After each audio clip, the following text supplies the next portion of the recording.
Bonjour et bienvenue sur Tarot Magic Books. Je vous retrouve aujourd'hui pour un nouveau point lecture. J'ai pas mal de livres à vous présenter. Alors j'ai décidé cette fois-ci de vous mettre vraiment mes toutes dernières lectures, c'est-à-dire des livres qui sont sortis là début mars. Comme ça, vous pourrez vous faire un avis, vous pourrez vous faire une idée des sujets des livres. J'en ai des plus anciens que je dois encore, dont je dois encore faire le point, mais je me suis dit autant faire les plus récents. Alors tous sauf une série qui est un peu plus vieille, mais que je voudrais rendre en médiathèque départementale, donc je ne vais pas les faire traîner. C'est Spirale de Junji Ito. Alors moi j'ai la vieille version, hein, c'est en empreinte bibliothèque. Il y a une version en intégrale qui est ressortie chez chez Mangetsu. Voilà, vous pouvez trouver, parce que là c'était chez Tonkan. Alors Tonkan existe toujours, mais c'est plus eux apparemment qui font Junji Ito, mais Mangetsu. J'avoue que j'ai beaucoup aimé, hein. Je me suis remise au manga d'horreur là tout récemment. J'ai vraiment beaucoup aimé. Je trouve, j'ai lu des recueils de nouvelles de Junji Ito, mais je trouve que celui-ci est particulièrement glaçant. Je trouve que les images sont vraiment, enfin vous voyez, il y a cette espèce de fascination pour les spirales, pour tout ce qui ressemble à des spirales, et c'est franchement flippant. En fait, au début, on suit la jeune héroïne qui est ici. Alors, c'est, je sais pas si on a son nom. Voilà, on la suit. Bon, les premières pages sont toujours en couleur dans les mangas, hein. Kyrie, ouais, c'est ça, Kyrie. Et ça se passe dans un petit village au Japon, tout ce qu'il y a de plus normal. Et elle revient dans son village, elle retrouve son petit ami Suichi. Et le père de celui-ci a commencé à avoir une fascination pour tout ce qui est spirale, au point que, vous voyez, voilà, il n'y a que des objets entourés de spirales autour de lui, c'est flippant. Et c'est là qu'on se rend compte qu'il y a plein d'objets qui font penser aux spirales autour de nous. Et en fait, alors, même si il y a un fil conducteur, on suit toujours le personnage de Kyrie et de son petit ami. Ça ressemble presque au recueil de nouvelles horrifiques de Junji Ito, parce qu'il y a des histoires différentes. Il y en a même pour lesquelles on ne connaîtra pas la fin. Ce qui a été un peu frustrant, notamment cette histoire qui parle de femmes enceintes qui ont des douleurs terribles, qui font des cauchemars. Puis il se passe plein de choses, donc je ne vais pas évidemment vous dire tout ce qui se passe. Il se passe des choses étranges ici. On va parler aussi de mutation, hein. Je pense qu'on peut dire aussi qu'on est dans le body horror pour certaines scènes. Et puis, en fait, bon, il y a des gens qui meurent suite à ces obsessions quand ils sont brûlés, il y a un incinérateur. Bon, je pense qu'au Japon, c'est comme ça certainement qu'ils doivent enterrer les corps ou en partir, comme nous. Ils passent à l'incinérateur. Il y a la fumée fait de drôles de spirales et tout va vers un lac qui se trouve près du village. Et il y a des images qui sont, je n'ai pas voulu montrer ici, mais qui sont quand même assez terrifiantes, hein. C'est-à-dire que vous avez des spirales qui se collent complètement. Vous voyez, la fumée rend ça à peu près. Donc c'est quand même super flippant. On voit le visage de quelqu'un en fait qui a l'air de souffrir. Il y a un épisode où il y a une jeune fille aussi qui est dans la même école que Kyrie, qui attire beaucoup les garçons. Alors je ne sais pas si c'était euh, pour... euh, pour faire une réflexion justement sur ces jeunes femmes qu'on embête parce qu'elles sont trop jolies et que tous les garçons sont autour d'elles. Je pense qu'il y a une petite critique quand même derrière ça. C'est pareil, elle va être touchée par ce mal. Et il y a vraiment des scènes au niveau visuel. Je crois que de toutes les nouvelles ou livres que j'ai pu lire de Junji Ito, enfin je suis bien d'avoir tout lu, celle-là est particulièrement dégueulasse, hein. Vous voyez les choses comme elles sont, il y a vraiment des images qui vous restent marquées. Puis voilà, puis on va suivre Kyrie comme ça sur plusieurs histoires. Et puis petit à petit, leur village, dans le tome 3, va se retrouver coupé du monde puisqu'il y a des tornades. Alors ça arrive au Japon, malheureusement ça arrive assez régulièrement.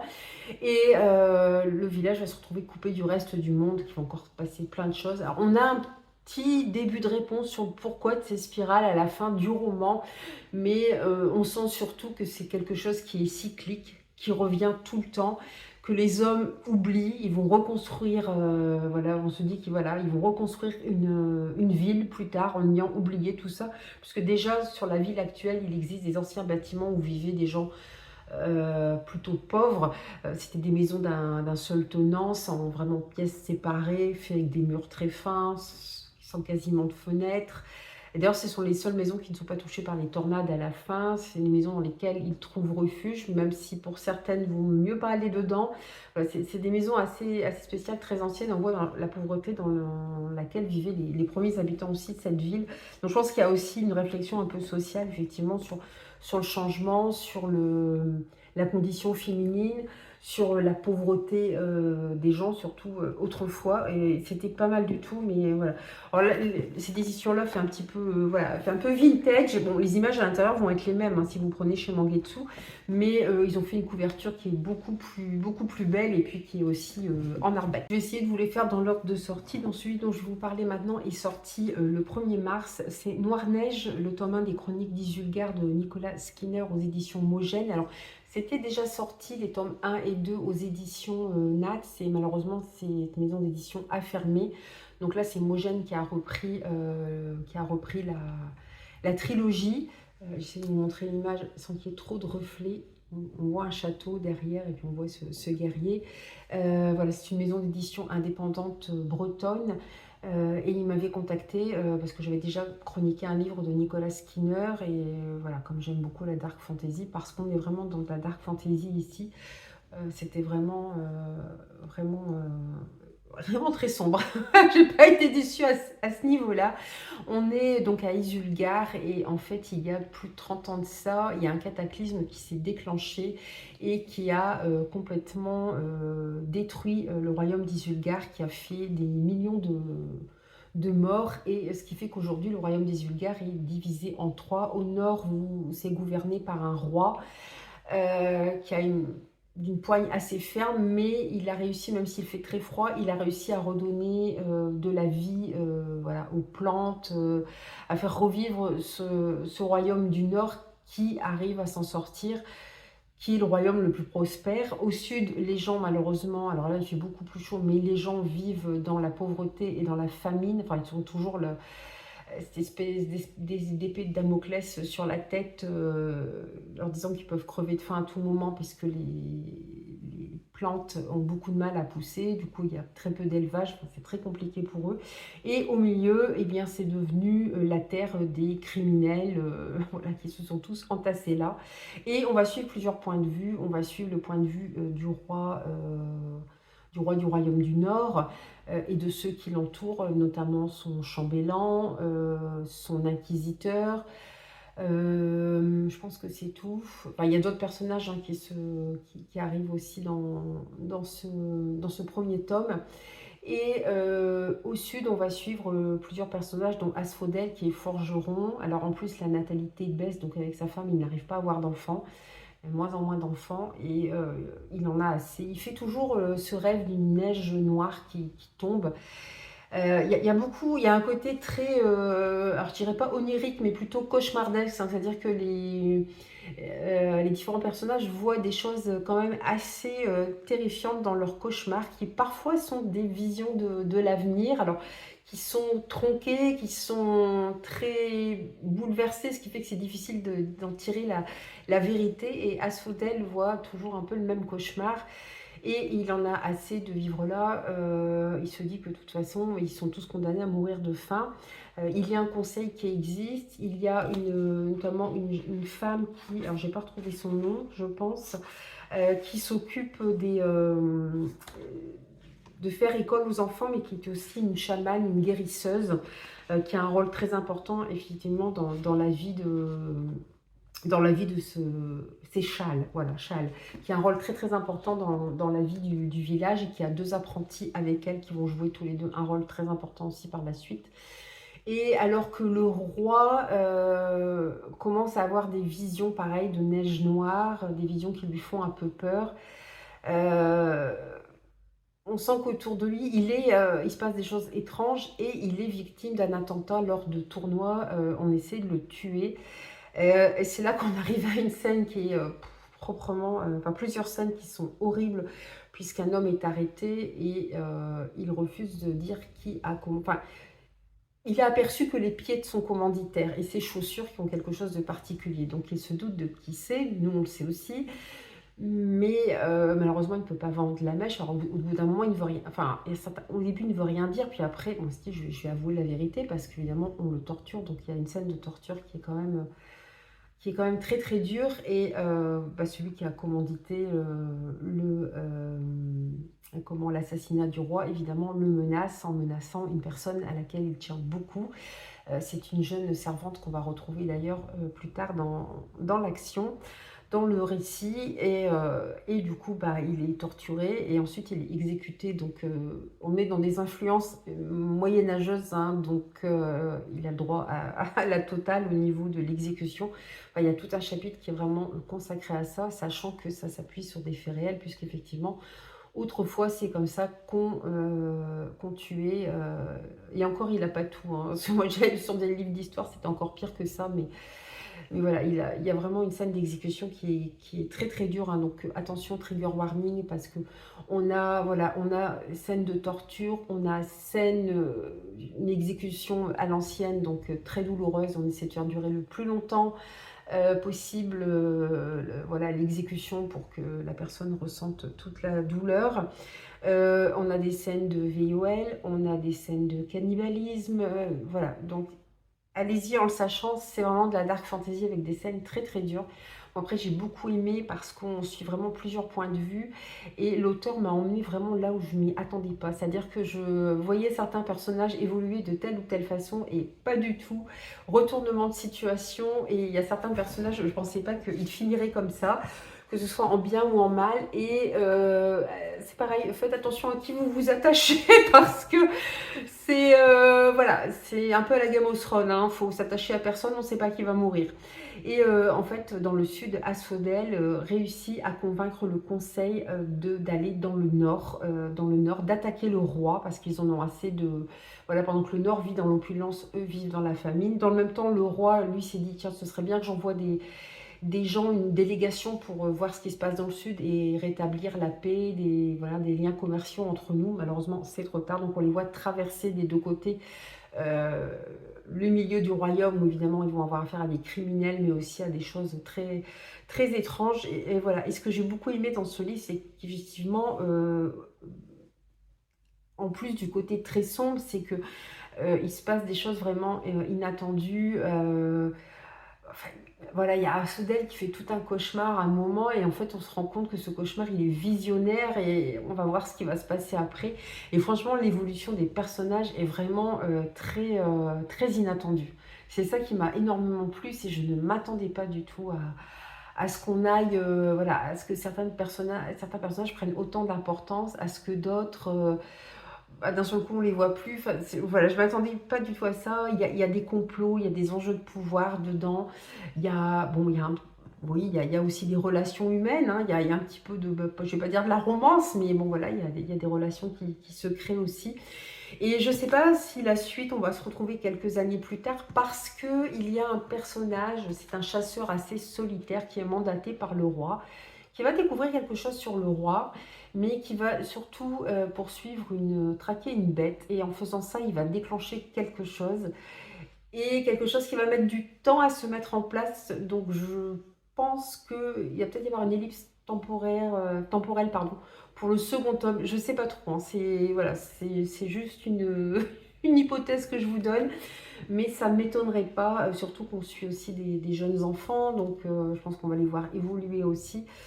Voilà, l'évolution est très inattendue et c'est vraiment ce qui m'a plu dans ce roman très sombre. En plus, l'auteur n'avait pas encore sorti le tome 3, donc on va voir les 3 tomes cette année. Donc si vous voulez vous lancer dedans, vous aurez les 3 tomes cette année. Donc ça, c'est plutôt une bonne nouvelle parce qu'on aime bien parfois enchaîner aussi pour savoir ce qui va se passer par la suite. Alors j'ai plusieurs livres qui vont être assez horrifiques dans cette palle. Commencer par Baron Cimetière de Morgane Cossarieux aux éditions Actes Sud. J'ai mis un peu d'eau sur le livre, c'est malin. Aux éditions Actes Sud Jeunesse, que j'avais reçu en service de presse aussi dans leur collection Nocturne. Alors c'est une collection d'épouvante à partir de 15 ans.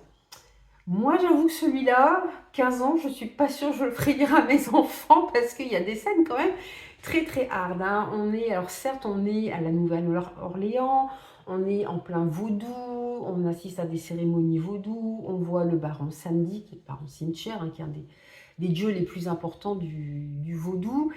On voit des lois, hein, ce qu'on appelle des esprits vaudous, des lédés aussi, je crois. Enfin voilà, on a tout un panel, voilà, qui va nous expliquer et nous rappeler un petit peu ce qui, voilà, les différents esprits qui font le vaudou, qui est en fait un mélange de religion, enfin de folklore, de légendes africaines, hein, puisque voilà, on va suivre beaucoup d'Afro-Américains dans ce livre, qui sont venus là suite voilà, à l'esclavage, qui ont été faits, leurs ascendants ont été faits esclaves en Afrique et ont été ramenés aux États-Unis et là à la Nouvelle-Orléans, dans le sud des États-Unis. Voilà, donc le vaudou est né de ça, de ce mélange de religion africaine, de folklore africain et de religion chrétienne aussi. Voilà, donc ça donne un mélange assez particulier qui est vraiment très fascinant. J'aime beaucoup parce que vous voyez, il y a une espèce de vernis sélectif. J'adore. Et c'est donc le premier Morgane Cossario que je lis, puisque ça fait quand même 2-3 ans que j'ai envie de lire Morgane Cossario. Bon, pas comme là, j'ai reçu en service de presse, du coup, je l'ai lu. J'ai pas été déçue. C'est vrai qu'en niveau horreur, elle met la barre très très haut. Très haute plutôt. Mais j'ai franchement beaucoup aimé. Par contre, c'est vrai que 15 ans, je sais pas. J'avoue que je sais pas avoir la sensibilité voilà, de certains. Si vous avez des ados qui sont très sensibles, ne leur faites pas lire ça parce que, encore une fois, on va avoir des scènes, oui, on va parler de voodoo, mais il y a des choses qui sont très réalistes. On va parler de maltraitance d'enfants, on va parler d'enfants qui ont aussi été maltraités et ont été tués alors qu'ils étaient esclaves. Même s'ils apparaissent sous forme d'esprit, ils sont quand même bien là. Donc le fait déjà que ça touche à des enfants, évidemment, ça marque tout de suite. On va parler de VOL, encore une fois, limite de cannibalisme aussi. Voilà, il y a des scènes très très dures quand même. Et la première scène, déjà d'emblée, on est mis tout de suite dans le jus, si je puis dire, puisqu'on suit Bean, qui est un jeune garçon. Il a quoi, 7-8 ans peut-être, à tout casser. Sa mère pense qu'à faire la fête, en fait elle se drogue, hein, et puis ce pauvre gamin, en fait il crève de faim, quoi. Il a faim tout le temps, et la première scène, bah, il farfouille au fond des poubelles et puis des broyeurs, parce qu'ils ont des broyeurs dans les éviers de cuisine. Enfin, il cherche le restant de nourriture et il se retrouve à manger des asticots. Voilà. Je vous pose la première scène, voilà, et le reste est à l'avenant. Bon, après, il faut aimer. Moi j'ai beaucoup aimé, en plus, parce que je trouve qu'on rentre vraiment dans la moiteur, dans la touffeur de la Nouvelle-Orléans. On va suivre ensuite, alors je ne sais plus son nom, encore une fois, Mika, qui lui est français, mais il a 16 ans, mais il est, alors je ne sais pas si c'est possible ça, mais en tout cas, il ne vit plus avec sa mère en France. Son père, je ne sais pas s'il l'a connu, son père, je ne me souviens plus. Mais sa mère est une personne toxique, donc il s'est affranchi et la loi a accepté qu'il s'affranchisse de sa mère. Et il a fait une grosse connerie en France. Donc, quelque part, il cherche à fuir. Et dans le même temps, il a une vieille grand-tante qui le contacte, qui habite pas loin de la Nouvelle-Orléans, qui a une plantation pas loin de la Nouvelle-Orléans. Donc, elle lui paye le billet pour venir aux États-Unis. Donc, évidemment, il en profite pour fuir ce qu'il a fait. Et voilà, et on le suit, c'est vrai qu'on le suit dans le vieux Carré, donc, parce que ça a été longtemps français, hein, la Louisiane, et d'où le nom, d'ailleurs, c'était en hommage à Louis XIV, si je dis pas de bêtises. Enfin, en tout cas, ça a été vendu sous Louis XIV, ça a été revendu, mais ça appartenait à la France, donc il y a beaucoup de créoles, hein, là-bas, hein, qui est un mélange de français aussi. Il y a encore un certain attachement à la culture française, d'ailleurs. Et puis, oui, vous avez ce vieux carré qui effectivement, qui était français, le vieux quartier français. Vous avez, alors il y a plusieurs, apparemment, je pensais qu'il n'y en avait qu'un. Il y a le cimetière de Saint-Louis qui est très connu aussi à la Nouvelle-Orléans. Apparemment, là, il parle du cimetière de Saint-Louis 1, le premier. Il y en a plusieurs, où est-ce qu'ils sont divisés. Si vous avez regardé la série, pas Vampire Diaries, le spin-off, je n'ai pas retrouvé le nom. Oui, donc j'ai retrouvé, c'est la série The Originals, qui est un spin-off de Vampire Diaries, où on suit les vampires originels, et voilà, on les retrouve, l'action se situe à la Nouvelle-Orléans, donc on voit beaucoup de scènes dans les cimetières, même si l'essentiel du feuilleton et de la série n'était pas tourné à la Nouvelle-Orléans, mais il y a quelques images du cimetière de Saint-Louis. On va parler de Marie Laveau, qui est la prêtresse vaudou, certainement la plus connue au monde, qui a réellement existé. Il y a d'ailleurs une tombe au cimetière de Saint-Louis, mais on n'est pas sûr qu'elle soit vraiment enterrée là, parce que certainement qu'on a récupéré ses os pour en faire des artefacts vaudous. Alors apparemment, il faut faire 3 petites croix sur sa tombe. D'ailleurs, j'ai trouvé une photo où on voit effectivement, je me dis ça c'est sa tombe parce qu'on voit des petites croix rouges. Bon, apparemment, c'est plus un piège à touristes qu'autre chose parce que ça sert à rien. Mais voilà, il y a tout ce côté vraiment, on retrouve la Nouvelle-Orléans avec son carnaval, avec ce côté très festif, mais en même temps très mystérieux, ce côté on fait la fête, mais on se bourre, on fume, on se drogue à mort. C'est la ville un peu de tous les excès. Et Mika, après avoir profité un petit peu de la Nouvelle-Orléans, va dans la plantation de sa grand-tante. Alors il y a encore une Afro-Américaine qui vit avec elle, qui a été sa domestique depuis des années. On se demande comment elle la supporte parce que cette grand-tante, elle a... C'est une nostalgique du passé, donc évidemment, bon, elle n'a pas connu la guerre de sécession, mais elle aurait aimé quand même largement que le Sud gagne, hein, que l'esclavage reste. Voilà, donc elle est nostalgique de tout ça, et puis elle traite voilà, cette brave femme, sa domestique, de façon assez ignominieuse. Et bon, en même temps, elle est sympa parce qu'en même temps, elle continue de la loger chez elle, elle et puis sa nièce aussi, sa nièce qui va jouer un rôle important aussi, qu'on va voir se rapprocher de Mika et qui est une sorte de prêtresse vaudou aussi, qui est protégée par une déesse vaudou dont j'ai complètement oublié le nom, mais qui se rapproche énormément de la Vierge Marie, sauf que c'est une Vierge noire. Mais voilà, on voit que ça se rapproche vraiment du christianisme pour ça, et qui va jouer un rôle très important auprès de Mika. Donc Mika, évidemment, quand il découvre sa grande tante, alors qui est alitée, très malade, qui est abjecte avec, avec cette pauvre femme qui l'aide, bon, elle reste de bonne humeur, elle a l'habitude, donc ça lui fait rien. Puis elle dit, bon, elle nous loge avec ma nièce, elle a permis à ma nièce d'ouvrir son petit resto, donc bon, voilà, ils acceptent. Puis bon, ils ont pas trop le choix non plus, donc voilà, donc lui, il n'est pas très copain avec sa grand-tante. Et puis, en même temps, elle a son caractère, elle peut avoir un petit côté sympathique. Et puis, dans le même temps, la nièce, alors je ne sais plus comment elle s'appelle Guylaine, voilà, Guylaine, cette jeune femme donc, qui a un petit restaurant à la Nouvelle-Orléans, c'est sa grand-mère qui vit avec la grand-tante de Mika. Qui est prêtresse vaudou, elle se rend compte qu'il y a quelque chose voilà, de sombre autour de Mika, et petit à petit on se rend compte que quelqu'un en veut à Mika et s'en prend à lui. Ça va très très loin, hein. Au début c'est juste on le rend impuissant, mais petit à petit c'est de pire en pire, et en fait Guylaine va essayer de contrer tout ça. Donc ça donne des scènes assez horrifiques, et ne vous attendez pas à un happy end. Voilà. Voilà, bah, j'ai voulu tester Morgane Cossarieux. J'en lirai d'autres, hein, parce que là, je suis en train de lire l'essai qu'elle a écrit avec une autre personne sur le body horror, qui est passionnant aussi. Franchement, j'ai beaucoup aimé, hein. Alors, ouais, scène horrifique, hein, je vous le dis tout de suite. Hein, voilà, à partir de 15 ans, certaines scènes peuvent heurter la sensibilité des plus jeunes. Ouais, c'est peut-être un peu limite. Je pense que ça dépend de ce que voilà, le jeune aura déjà lu avant, mais franchement, c'est hard quand même, mais moi j'ai beaucoup aimé parce que vraiment on est plongé dans les bayous, dans les croyances voilà, de la Nouvelle-Orléans, dans la pauvreté aussi de la Nouvelle-Orléans, du sud des États-Unis. C'était vraiment très immersif, et puis on en apprend davantage sur le vaudou aussi. On est en plein dans des scènes de rites vaudou. J'ai adoré ça, ouais. C'était vraiment bien écrit, bien immersif, et puis encore une fois c'est une lecture très sombre, donc qui m'a beaucoup plu, mais effectivement attention à certains trigger warnings. Puisque l'on est dans l'horrifique, je vais continuer avec celui-ci. Alors, je pense qu'il est sorti début mars aussi, peut-être un petit peu plus tard. C'est une nouvelle collection qui est sortie chez Hachette Heroes. C'est Hachette Heroes Mythique. Ils avaient déjà sorti The Girl in Red, qui était une réécriture du Petit Chaperon Rouge. Là, nous avons Celle qui dansait avec les ténèbres de W.R. Gorman, qui est une réécriture de Cendrillon. Il y a Le Serment maudit aussi qui est sorti dans la même collection. Par contre, je n'ai pas vu que c'était une réécriture de conte. Je ne sais pas, je vous en dirai plus parce que je pense que je vais me l'acheter aussi. Celui-ci, je ne l'avais pas reçu en service de presse, donc je l'ai acheté parce qu'il me tentait beaucoup.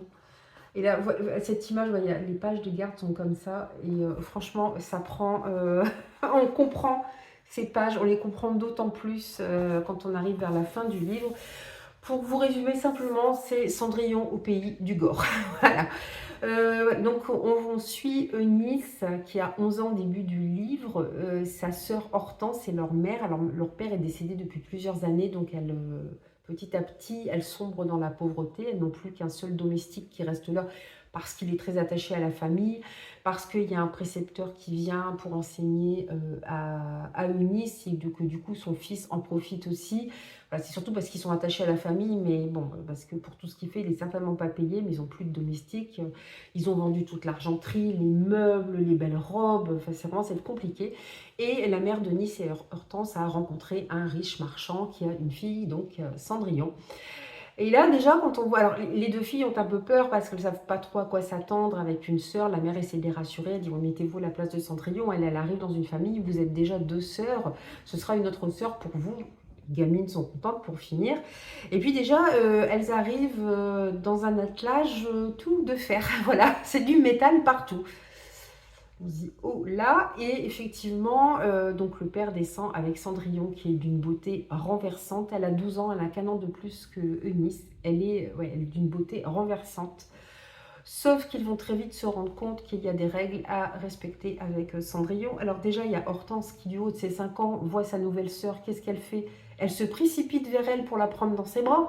Et que fait Cendrillon sans que les autres vraiment se rendent compte tellement les choses vont vite? Elle lui bouffe quasiment l'auriculaire. Alors l'auriculaire s'en sort quand même, la gamine aussi, mais avec beaucoup de difficultés.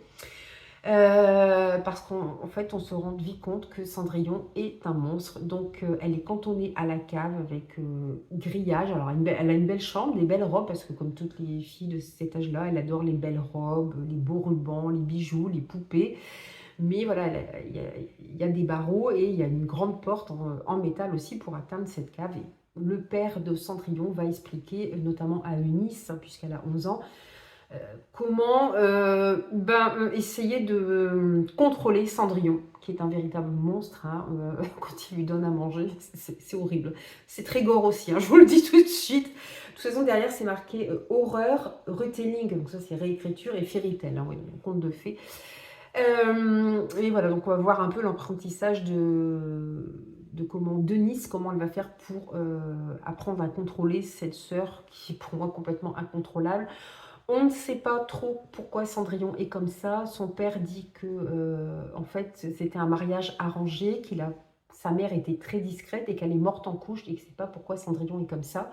Il ne peut pas tout le temps la laisser enfermer parce qu'en fait elle puise sa force dans les ténèbres. Donc si vous la laissez enfermer, elle puise encore plus de force. Et surtout, il ne faut jamais aller la voir entre minuit et 3 h du matin. Interdiction formelle. Oui, c'est un côté gremlins, mais en beaucoup moins sympathique.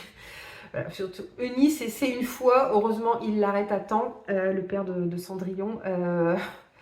Heureusement, mais ça ne nous empêchera pas sur la fin de voir ce qu'est capable de faire Cendrillon.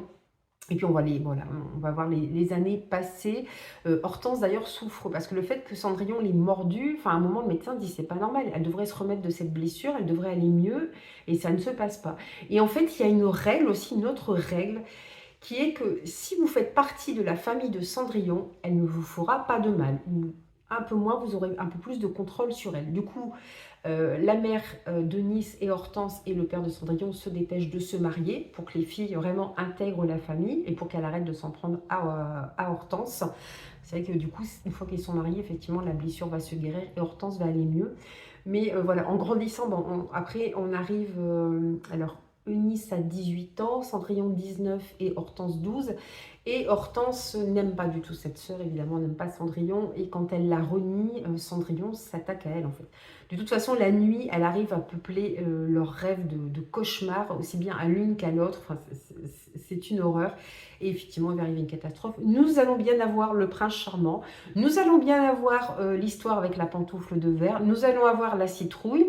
Nous allons avoir les souris, ou plutôt les rats qui vont se transformer.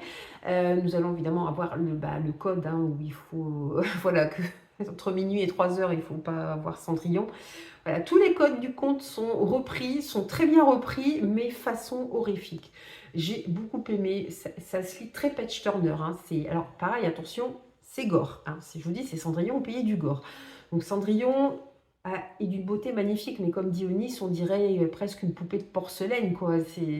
C'est horrible. On voit comment Eunice aussi arrive à la manipuler du fait qu'elles font partie de la même famille et qu'elle dit tu es ma sœur, donc tu dois m'obéir, tu dois pas me faire de mal.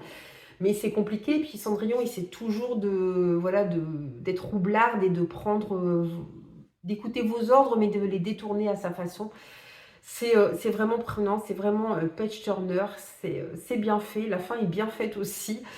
Voilà, moi en tout cas j'ai beaucoup aimé, et puis le personnage de Nice est vraiment très intéressant. Alors elle passe pour la sœur ingrate et méchante, pour elle, pas terrible, elle est quelconque, mais c'est quelqu'un qui a grand cœur, qui a bon cœur, et qui fait tout pour que... Enfin, je veux dire, on lui colle toutes ses responsabilités, elle n'a que 11 ans à la base, hein, donc franchement c'est un personnage vraiment très intéressant par rapport à sa sœur qui était peut-être un peu plus capricieuse, et puis surtout à Cendrillon qui est monstrueuse tout simplement. Voilà, j'ai trouvé que c'était bien fait, ça se lit bien. Alors c'est vrai qu'au niveau, moi je l'ai trouvé chez mon Cultura, il était classé en horreur en adulte, pas en young adulte. Je cherchais en young adulte, il était en... Alors c'est vrai que c'est très gore, mais ça reste, voilà, ça reste de l'horreur imaginaire, c'est-à-dire que Cendrillon est un monstre. Voilà, et de là découlent des scènes terribles. Par rapport à ici, on a des scènes qui font quand même plus réalistes. Voilà. Donc c'est pour ça que alors celui-ci était classé en adulte, celui-ci est classé à partir de 15 ans. Encore une fois, je pense que ça dépend de la sensibilité de chacun. Je pense qu'il y a des adultes qui n'arriveront pas à lire ce genre de livre, par exemple. Voilà, mais c'est des scènes, oui, c'est des scènes gore, mais c'est vraiment dans l'imaginaire. C'est presque, c'est très, très gros, pardon. C'est vraiment voilà, dégueulasse pour être dégueulasse, on va dire. C'est vraiment dégoûtant, repoussant. C'est l'horreur un peu... comme là, je suis en train de lire, oui, je vous disais, un essai sur le body horror écrit entre autres par Morgane Cossarieux. On peut très bien parler de body horror aussi dans ce livre. D'ailleurs, je ne sais pas si vous voyez, mais derrière, on voit une ombre. C'est tout simplement Cendrillon quand elle est transformée. Voilà. Donc, une bonne lecture que j'ai beaucoup aimée. C'est une lecture, je dirais, vous allez me dire, j'ai vraiment des goûts vraiment bizarres, mais oui, c'est une lecture presque pas fun, mais une lecture détente quand on aime l'horreur. Voilà, il n'y a pas à se prendre la tête. On tremble un petit peu parce qu'on dit qu'est-ce qui va se passer, est-ce que Eunice va s'en sortir, que va encore faire Cendrillon, que va-t-elle encore inventer. Voilà, on tremble surtout pour Eunice et pour sa famille.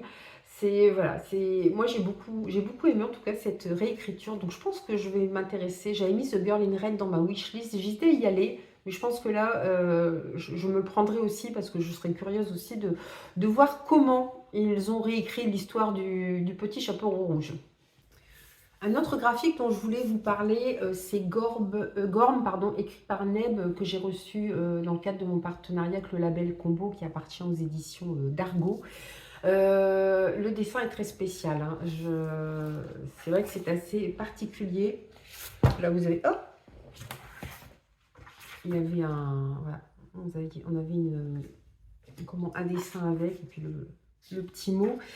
C'est très particulier. Bon, vous voyez déjà tous ces loups. Vous voyez sur la couverture ces loups amalgamés. Alors, n'étant pas une spécialiste du graphisme, je vais vous répéter ce qu'a dit l'auteur à la fin du livre. Il aime mettre en scène l'action. Non, pardon. Son travail se caractérise par la synthétisation des formes et des masses de noir. Il aime mettre en scène l'action, que ce soit une grosse bagarre ou un personnage qui cuisine. Ce qui fait que les personnages sont très ronds. Tout est rond chez eux. Leur tête, leurs bras, leurs mains, leur corps, tout est rond. Quand les loups attaquent, on a une impression effectivement de masse informe. Voilà, vous voyez, c'est très très particulier. Hein. Et puis c'est pareil, encore une fois, dans le label Combo, selon les scènes, vous allez avoir, voilà, il y a pas, les décors sont pas très présents, il n'y a pas énormément de détails au niveau des décors, mais vous avez beaucoup de jeux sur la couleur, et selon les scènes, et ben vous allez avoir voilà, des tonalités complètement différentes.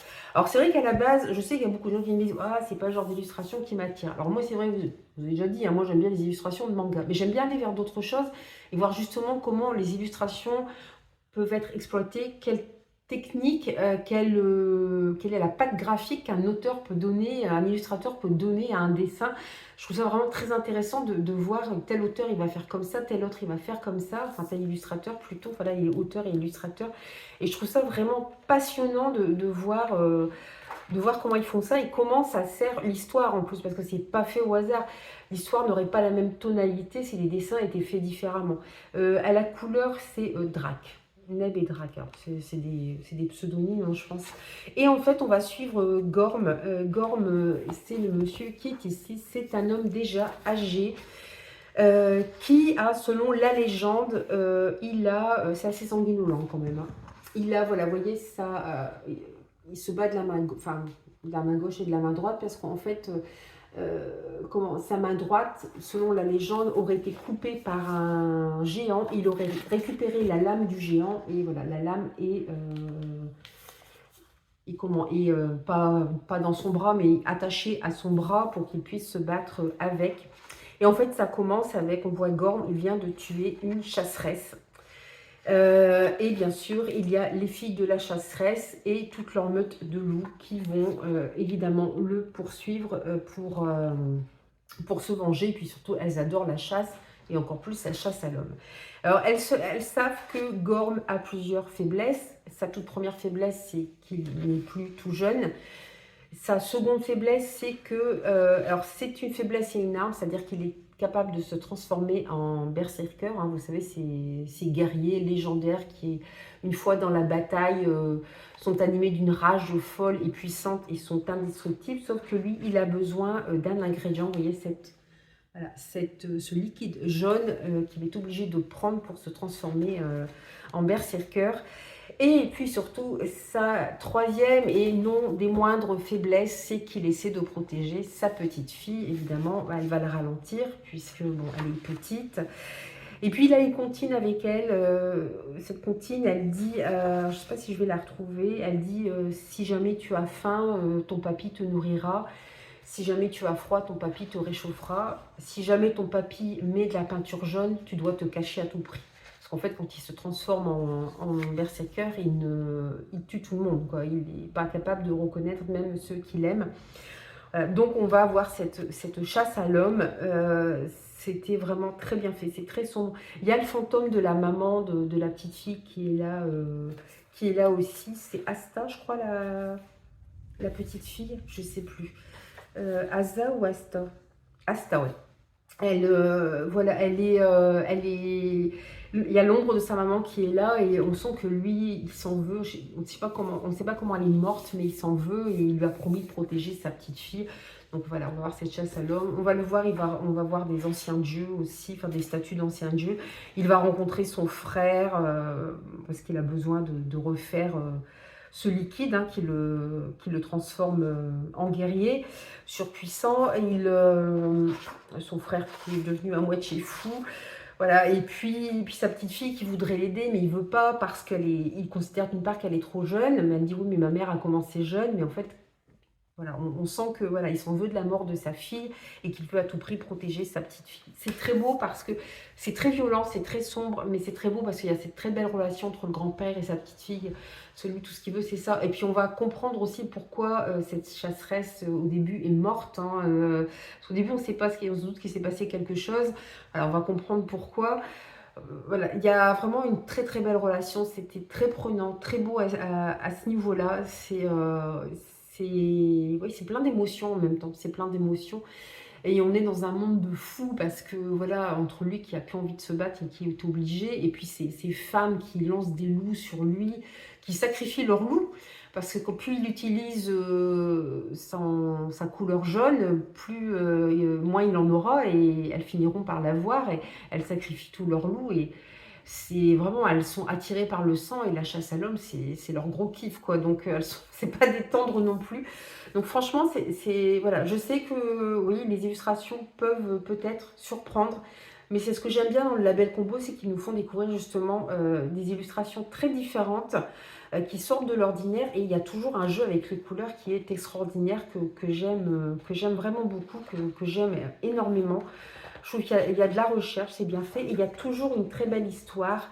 Voilà, C'est la collection Young Adult, hein, donc vous pouvez le faire lire. Là, c'est vrai, vous allez me dire, c'est un peu violent, mais quand même, je pense que pour 15-16 ans, vous pouvez le faire lire quand même. Les autres, en tout cas, que je vous avais présenté, il n'y a pas de souci.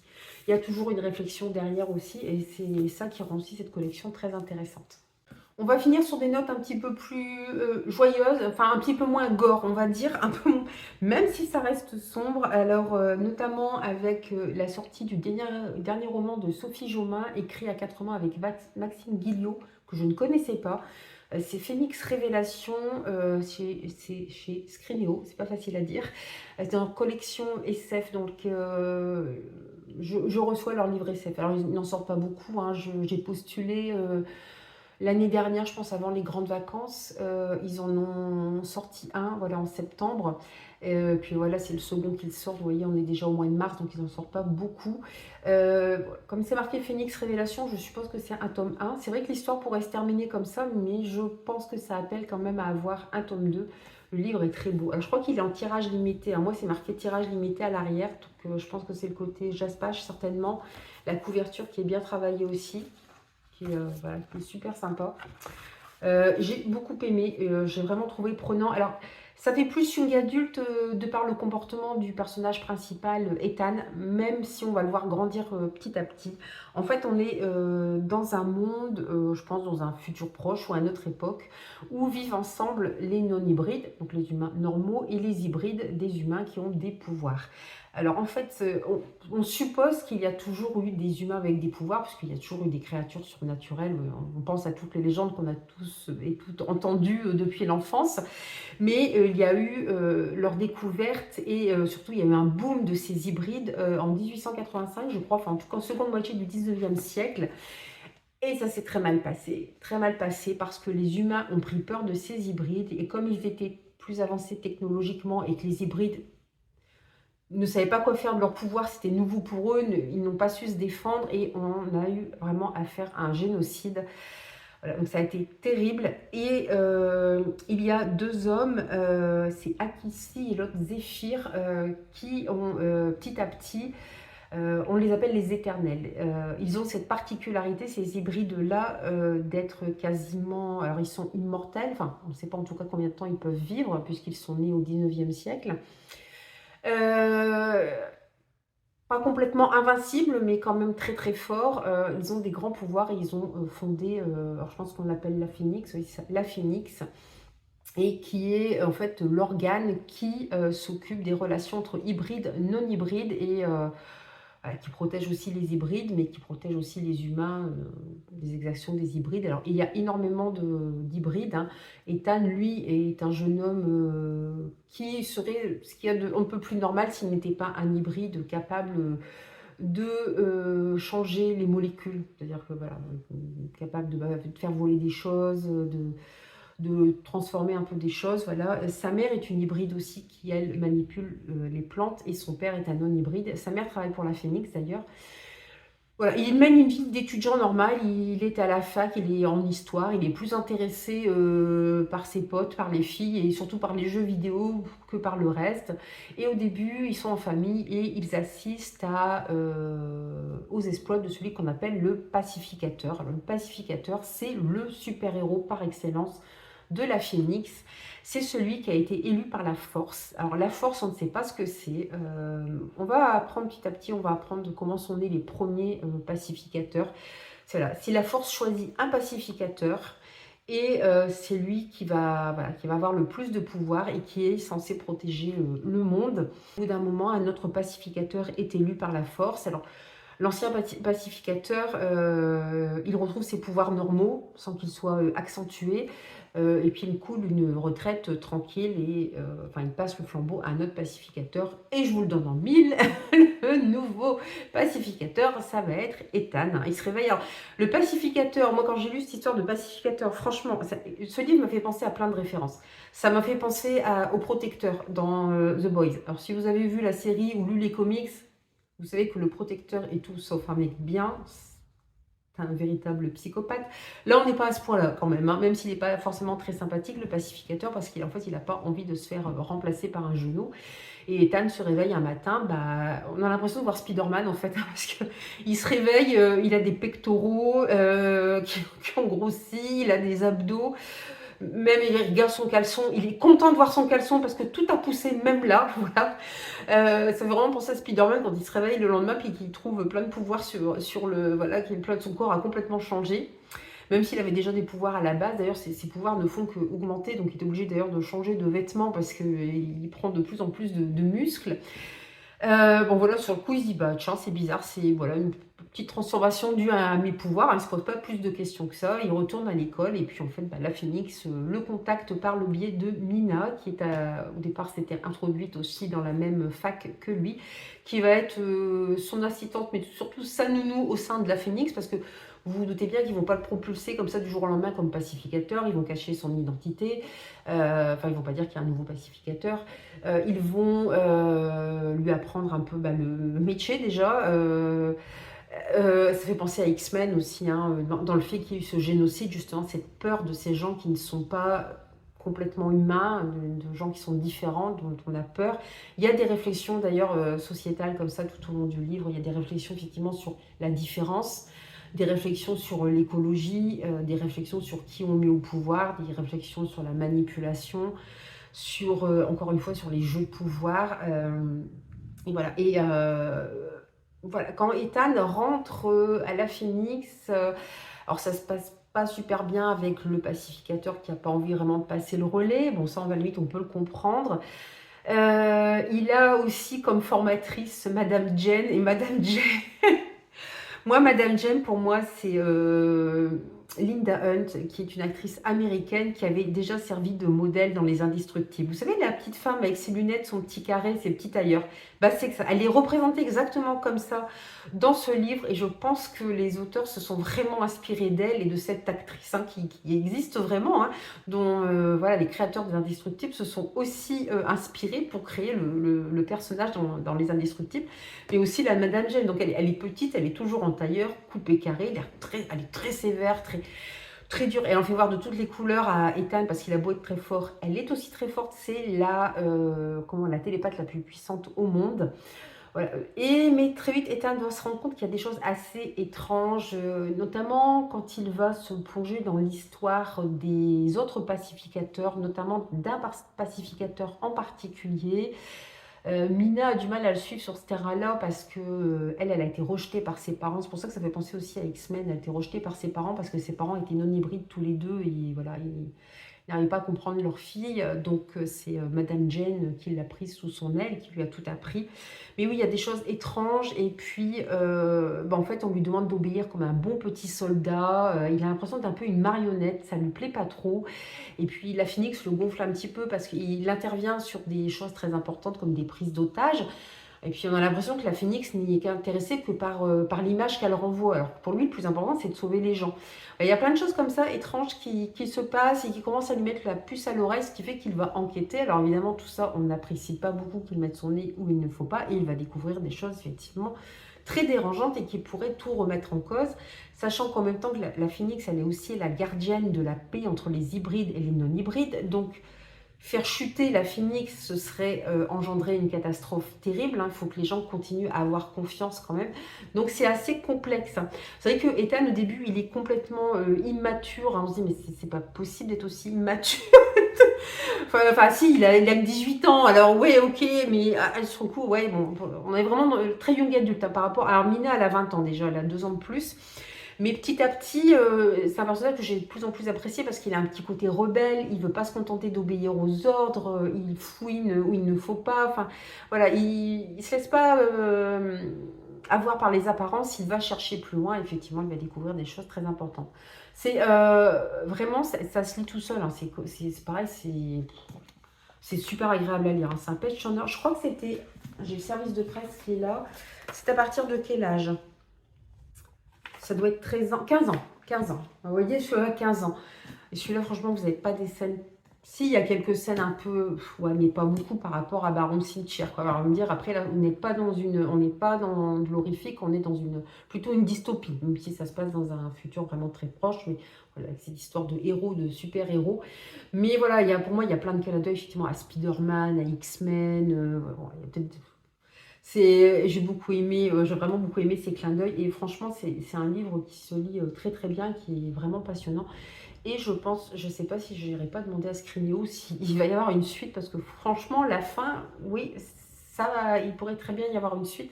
Ce serait vraiment très intéressant de continuer à suivre Ethan et Mina et de voir ce que va devenir la Phénix. Et le tout dernier, je crois que ce sera un petit coup de cœur du mois de mars, même si le mois de mars n'est pas encore terminé. C'est Le Fracas des Envolées, le tome 1, le Brise-Tempête chez Gulfstream Editor. C'est de Nell Playfair qui avait déjà écrit L'Engrange-Temps et la Cité des Savoirs, alors qui est juste magnifique. Oui, vous avez un jaspage incroyable. Vous avez voilà, le personnage féminin qui est ici, Mia. Un personnage masculin, par contre, je ne sais plus son prénom, c'est Evel. Et puis, voilà. Si vous regardez bien, voilà. Quand vous faites comme ça avec le livre, vous voyez le personnage féminin qui apparaît. Alors, je ne veux pas trop destroyer le livre en le faisant. Et quand vous faites comme ça, vous voyez le personnage masculin. C'est une beauté. Et en plus, c'est un livre qui est vraiment très, très intéressant. Voilà, il est très bien fait et la carte permet de s'y retrouver. En fait, on est dans un monde où un monde, alors selon les légendes, qui aurait été créé par le dieu Éole, qui a eu des enfants, et ces enfants se sont disputés, et ce qui fait que le monde a été séparé en deux, avec d'un côté l'empire de Boré et de l'autre l'empire de Zéphyr. Alors, on peut toujours accéder d'un empire à l'autre, mais vous ne pouvez plus faire la traversée directe, parce qu'un jour, un vent, il y a 20 ans de cela, un vent s'est levé, comment ils appellent ça, l'aquilon. Et ce qui fait qu'on ne peut plus nager enfin, on peut plus. Alors, c'est pas nager, chaque fois je dis nager, mais en fait, il s'agit de dirigeables qui allaient d'un pays à l'autre. On ne peut plus traverser ces cieux dans ce sens-là, en vol direct, ce n'est plus possible. Parce que vous êtes sûr de mourir. C'est ce qui s'est passé il y a 20 ans.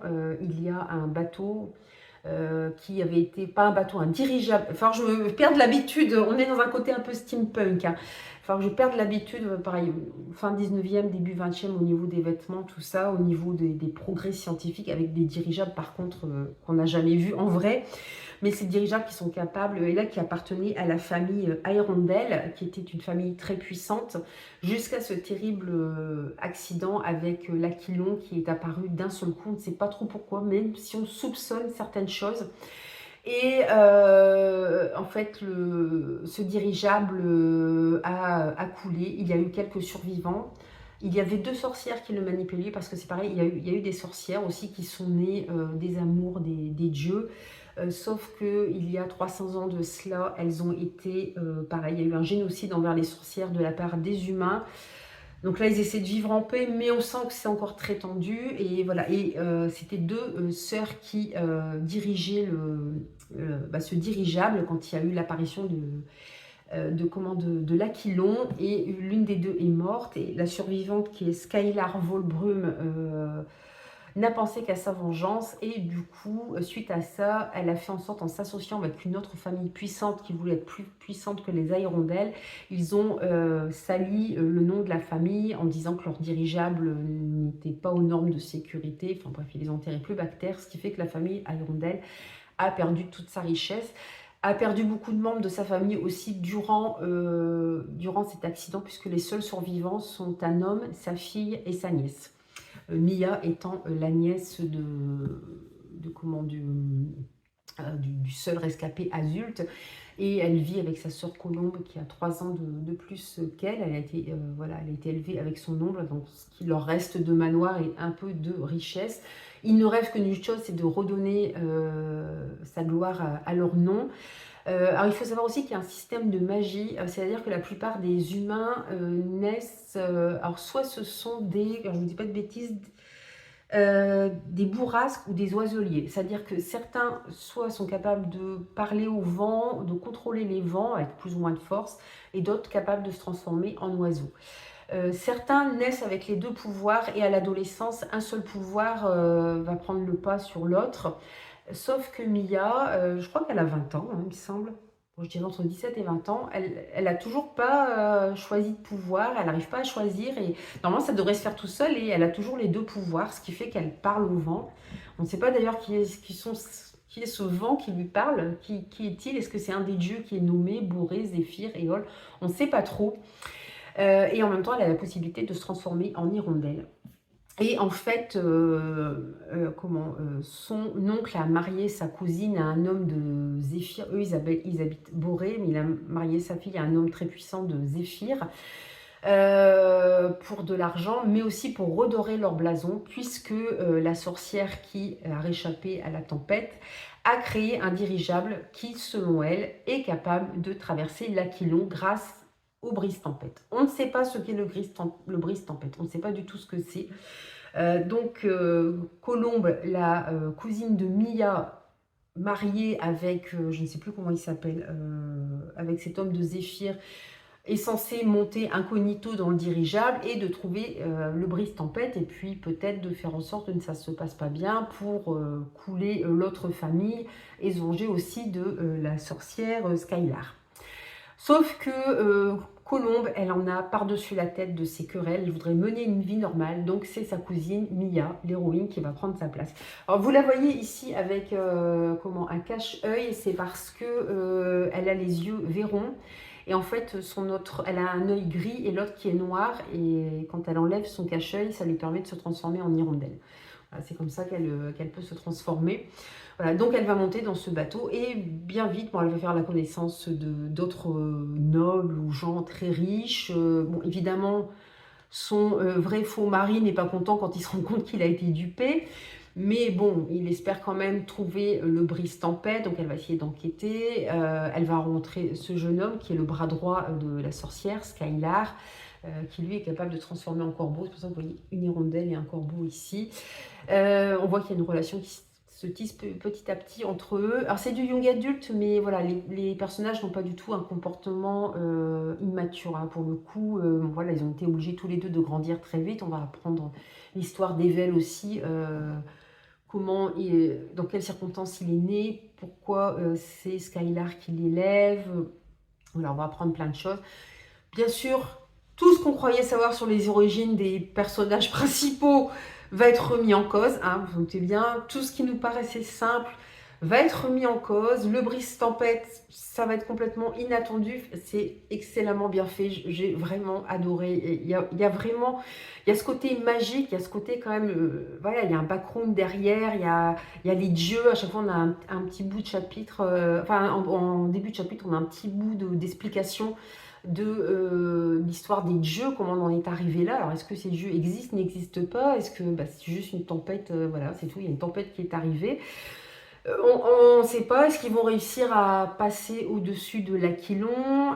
Est-ce que Mia ne va pas se faire entre son beau-frère qui la déteste? En plus, bon, elle joue un double jeu puisqu'elle a pris la place de sa cousine, donc elle essaie de se frayer un chemin parmi tout ça, puis elle va se retrouver dans des dans des trucs, embarquée dans des choses auxquelles elle ne s'attendait pas. Elle va devoir faire avec ce qu'elle a et faire avec les circonstances surtout. Elle va devoir dévoiler son jeu par moment. C'est vraiment très prenant parce qu'il y a tout ce côté enquête, il y a tout ce côté, on se doute que les choses ne sont pas aussi simples. On se demande ce qui s'est vraiment passé le soir où l'Aquilon est apparu. Ce qui s'est vraiment passé sur ce dirigeable, ce qui s'est vraiment passé avec Mia, avec Colombe, avec l'oncle de Mia, avec les sorcières. Parce que de temps en temps, Mia a aussi des projections, des visions du passé. Alors on se dit, il y a plein de choses qui nous sont cachées. Alors évidemment, on a envie d'en savoir plus. C'est assez surprenant, franchement, j'ai adoré. Je ne sais pas en combien de parties il sera ce roman. En tout cas, franchement, j'ai adoré. La fin est pas mal du tout. On a beaucoup de réponses à la fin, mais on va dire qu'ils atterrissent dans un lieu qui est assez inattendu, enfin qu'ils vont rencontrer un personnage assez inattendu. C'est vraiment bien fait. Encore une fois, je crois que un de mes coups de cœur du mois de mars, en tout cas, ira vers encore du young adulte. Hein, mais franchement, voilà, Gulfstream, merci à Gulfstream, merci à Nell Playfair de nous avoir fait enfin, de m'avoir fait voyager comme ça, de m'avoir fait tourner si rapidement les pages. Il est quand même assez, il fait plus de 600 pages, je crois. Ah non, 500, plus de 570. Mais franchement, c'est pareil, c'est un page turner, il se lit tout seul et on est vraiment pris dans l'intrigue. C'est vraiment, vraiment passionnant et puis plein de choses sont remises en cause évidemment à la fin du roman.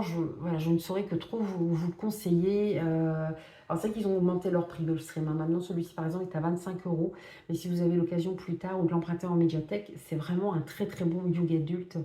C'est pas manichéen pour dessous, il y a pas d'immaturité, voilà, il y a plein d'enjeux de pouvoir, il y a plein de, bah, effectivement, plein de choses qui viennent du passé. Bah, la haine des sorcières, elle vient aussi du fait de ce qu'on leur a fait subir il y a 300 ans. Elles sont quasi immortelles aussi, enfin, elles vivent beaucoup plus vieilles que les humains. Voilà, on les a quasiment toutes exterminées. Donc on comprend aussi l'esprit de vengeance de Skylar. En plus, elle a perdu sa sœur. Voilà, et puis ces dieux vents qui sont assez mystérieux. Est-ce qu'ils existent vraiment? Est-ce que ce sont que des légendes? Voilà, il y a plein de mystères comme ça. Et franchement, c'est vraiment un très très bon, un très très bon roman. Je crois que tous ceux que je vous ai montrés, je pense que quand même celui-ci arrivera en tête dans mes préférés. Voilà, je vous le conseille fortement. C'est vraiment excellent. C'est très bien écrit.